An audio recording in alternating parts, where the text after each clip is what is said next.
Welcome back guys, Jimmy Jules here again with another CREY prop tutorial.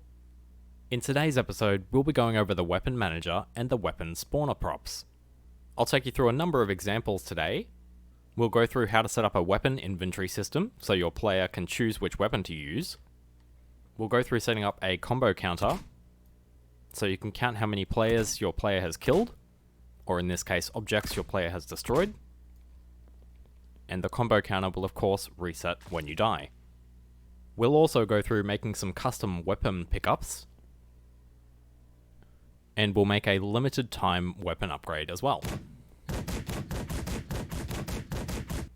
First of all, we'll go through the settings for each prop.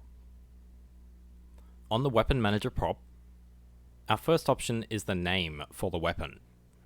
Generally I name this after the weapon that I've chosen. So for this example, I've got a baseball bat, and I've named the weapon manager baseball bat. If we click on the weapon icon underneath this, we're presented with a list of weapons that we can choose from. These range from melee weapons to ranged guns. We've then got a number of settings that can be modified with signals. So we can change these values in-game with the other logic that we have set up. I'll take you through some examples of making a weapon upgrade a little bit later. We can change the amount of damage a weapon will deal, the number of bullets a weapon can fire before it has to reload, the amount of time the weapon takes to reload, how many times a second the weapon is able to be fired, and the amount of spread that the bullets will have when they are fired. You could also think of this as accuracy. Underneath this we have the outputs killed player and killed object, which will be activated when this weapon kills either a player or an object respectively. We can use these outputs to track how many players or objects our player has killed. Just underneath this we have the automatic toggle, which will determine whether the weapon fires continuously or each time we click. We have the current ammo output, which will output the number of uses the weapon has left before it needs to reload. And then we have the bullets per shot. So using a gun for an example, if we changed this to 3, the gun would fire a burst of 3 shots each time we fired. Then we have the weapon spawner. This is linked to one of our weapon managers, so once we've created our weapon manager, the name of that weapon manager will be displayed in a list on our weapon spawner. You can see I've got a lot of weapons in here just for some examples, and we would choose our weapon manager from the list. So for this example, we set up a baseball bat, so we'll choose the baseball bat for our weapon spawner. Now that our manager and spawner are linked together, when we trigger the equip input with a signal, it will force our character to equip the baseball bat. Firstly, we'll go through how you might set up a weapon selection system for your character. For this example, we'll be using button inputs to switch between available weapons. A great prop to use for this is a selector. I've just got 2 input triggers here, both set to use a custom key. In this instance, I've just set up number 1 and number 2 for my custom keys, so the player will cycle between the weapons with the 1 and 2 buttons. On the selector we have a next and a previous input, which we can use to control which port the selector has currently activated.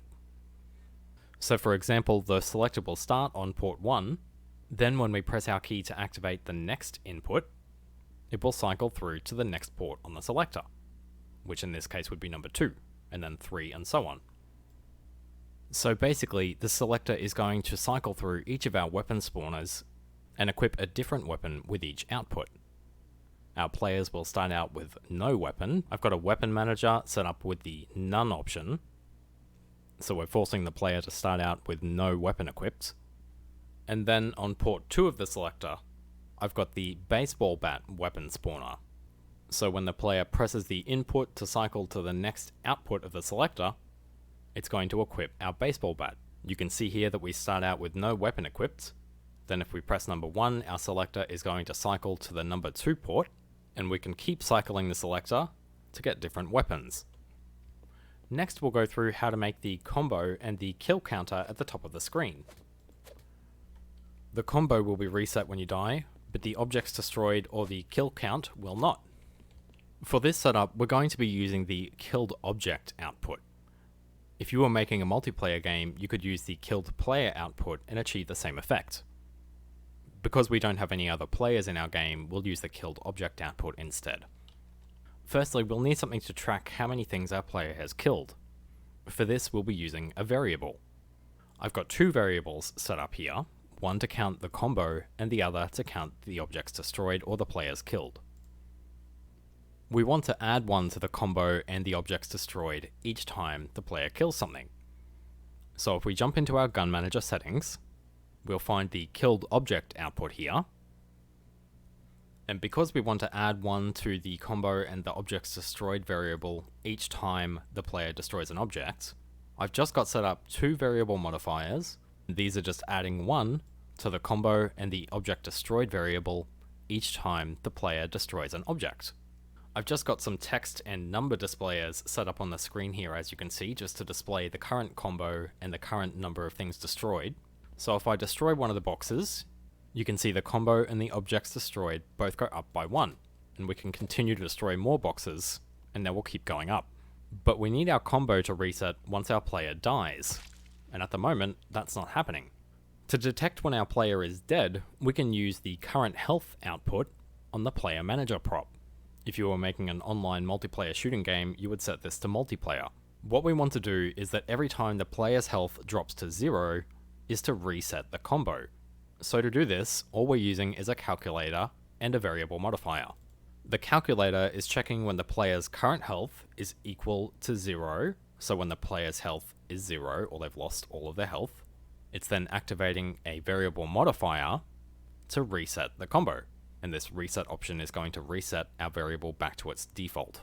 So all this is saying is every time our player's health is 0, reset the combo. You can see that if we kill a few things now, and then die, our combo resets to 0 and our objects destroyed stays as is. To display that info on the screen in text, I'm just using some text and number displayers, and the number displayers are outputting the current value of our variables. We've done this by plugging the current output directly into the number input on the number displayer. Next, we'll go through a setup where your player would go through your game and collect some objects to unlock a weapon. I've got a simple coin pickup here boxed up. This is detecting when our player is close enough to pick up the coin. It then adds one to our currency and turns the coin off so we can't collect it again. You can see we've got our 5 coin pickups here, and when we collect all 5 of them, it equips our gun. This is a simple 3-prop setup outside of the pickup. All we're using is the currency prop, the calculator, and the weapon spawner. So we're detecting when our currency is equal to 5, then when that is true, we're equipping the weapon. In the same way that we made the pickup for the coin, we can make a gun pickup for the player that's 3D and interactable. I've just moved this pistol into place above the ground, and then I've put a rotator down and then targeted the gun with the T shortcut and then selecting the gun, and this makes the gun rotate. Everything else in this pickup is exactly the same. We've got the sensor detecting our player and when they're close enough to pick up the prop, and then we've got the hider hiding the gun after we picked it up so we can't recollect it. You can find the 3D models of the gun in the weapons section in the library. For this one, we're using our sensor to activate a weapon spawner, and this weapon spawner is going to equip our pistol. You can see I've got our pistol set up here in our weapon manager, so when we trigger the weapon spawner by running over the sensor, it's going to equip a US pistol with these properties. So now when our player runs up to the gun, they automatically equip it. For this power up, we have the same setup as the gun pickup. We've got the rotator just rotating a cog, just as an indicator that there's something that the player can pick up here. We've got the sensor detecting when the player is in proximity to pick up the power up. And then we've just got that sensor activating a variable modifier to set our power up to 1. You can see we've got our power up variable here. So when we collect this cog, it's going to change this to a 1. So when our power up activates and this changes to a 1, we'll want something to happen. I'm going to use a selector again here just to toggle between the power up being active and not. So when the power up gets activated, we're going to change to port 2 on our selector. This means that we can add our props to change the weapon's properties onto the port 2 output, and these will all activate when we collect the pickup. So we've got our gun here, and this is the gun that we're going to be upgrading. we're going to be upgrading the damage, the magazine size, and the reload time.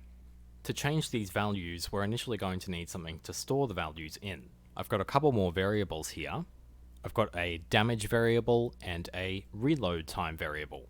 I've just set these up, so the default for the reload time is 2, so the default reload time will be 2 seconds, and the default for the damage will be 10, so the default damage and the magazine size will be 10. I'm using the same variable here to modify 2 different inputs. So now we've got some numbers that can be updated to change our weapon stats. So whenever our player grabs this cog, it's going to activate port 2 on our selector. We'll need a couple more variable modifiers. We've just got 2 variable modifiers set up, one to increase the damage and one to reset it. So when we collect our power up, it's going to activate port 2 on our selector and then set our damage to 999. We'll just do the same thing with the reload time. So you can see I've got 2 additional variable modifiers. These are set up the same way, where we're setting the reload time to 0 when the power up is active, so there's no reload time. And then we're resetting the reload time back to 2 once we disable the power up. You can see at the moment this is a semi-automatic weapon, so it will fire each time we press the button. So you can see that after we fired our 10 shots and emptied the clip, we need to reload.